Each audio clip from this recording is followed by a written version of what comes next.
नमस्कार, मैं हूं अनुष्का दीक्षित और आज हम मधुमेह को नियंत्रित करने के लिए कुछ योगासन देखेंगे। पहला आसन है फलकासन। इस आसन को करने के लिए अपने पूरे शरीर को दोनों हाथों और पंजों के बल पर उठाएं। हथेलियां कंधे के सीध पर होनी चाहिए। हाथ की उंगलियों को फैलाएं और शरीर का पूरा भार पंजों पर डालें। शरीर को एकदम सीधा करने की कोशिश करें। पोजीशन करेक्ट ही रखें। ऊपर ना ले जाएं कमर को और ना ही नीचे लाएं। रीढ़ की हड्डी, सिर, टेल बोन, हिप्स, घुटने और एड़ी एक सीध में रहें। इस पोजीशन में 30 सेकंड तक के लिए रहें। उसके बाद बाल आसन में विश्राम करें। इसके बाद हम करेंगे अर्ध मत्स्येंद्र आसन। अर्ध मत्स्येंद्र का अर्थ है शरीर को आधा मोड़ना या घुमाना। इस आसन को करने के लिए पैरों को सामने की ओर फैलाते हुए बैठ जाएं। दोनों पैरों को साथ में रखें। रीढ़ की हड्डी सीधी रहे। फिर घुटनों को मोड़ते हुए एक पैर को दूसरे पैर के पीछे ले जाएं और क्रॉस करें। हाथ को पीछे रखें। रीढ़ की हड्डी एकदम सीधी रखें और दूसरे हाथ से अपने दूसरे पैर के अंगूठे को छुएं।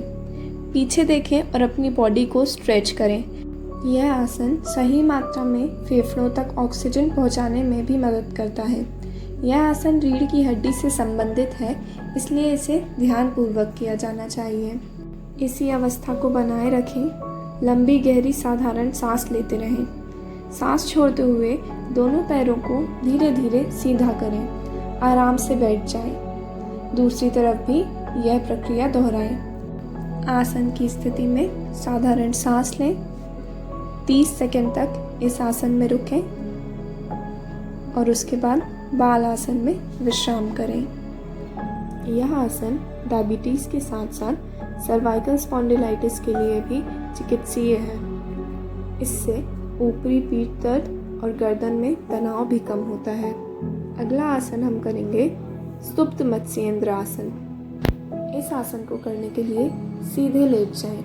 इसके बाद अपने दोनों हाथों को कंधे की सीध में दोनों तरफ फैला लें। इसके बाद एक पैर को घुटने की तरफ से मोड़ लें और ऊपर उठाते हुए दूसरे घुटने पर टिका दें। इसके बाद सांस छोड़ते हुए पीठ को पूरी तरह मोड़ लें और घुटने को ज़मीन पर छुआ दें। अब सिर को दूसरी ओर घुमाएं और इस पोजीशन में 30 से 60 सेकंड तक ही रुकें। फिर सामान्य स्थिति में आ जाएं। ऐसा दूसरे तरफ से भी करें। यह आसन पीठ के निचले हिस्से में अकड़न को कम करता है और इसे खोलने में मदद करता है।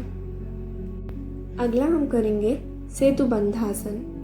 इस आसन को करने के लिए पीठ के बल लेट जाएं। सांसों की गति सामान्य रखें। इसके बाद हाथों को बगल में रख लें। अब धीरे धीरे अपने पैरों के घुटनों को मोड़कर कमर के पास ले आएं। कमर को जितना हो सके फर्श से ऊपर उठाएं। हाथ जमीन पर ही रहेंगे। चाहे तो एड़ियों को पकड़ भी सकते हैं। इस आसन में 15 से 30 सेकंड तक रुकें। इसके बाद बाल आसन में विश्राम करें। अगला आसन है धनुरासन। इसे करने के लिए पेट के बल लेट जाएं। दोनों पैरों की एड़ियों को मोड़कर हाथ से टखनों को पकड़ने की कोशिश करें। अब धीरे धीरे जितना हो सके अपनी जांघों को ऊपर की ओर ले जाएं। यह धनुरासन की मुद्रा है। इस मुद्रा में 30 से 60 सेकंड तक रहें। एक बार मुद्रा संभलने के बाद आप धीरे धीरे बॉडी को आगे पीछे रोल भी कर सकते हैं।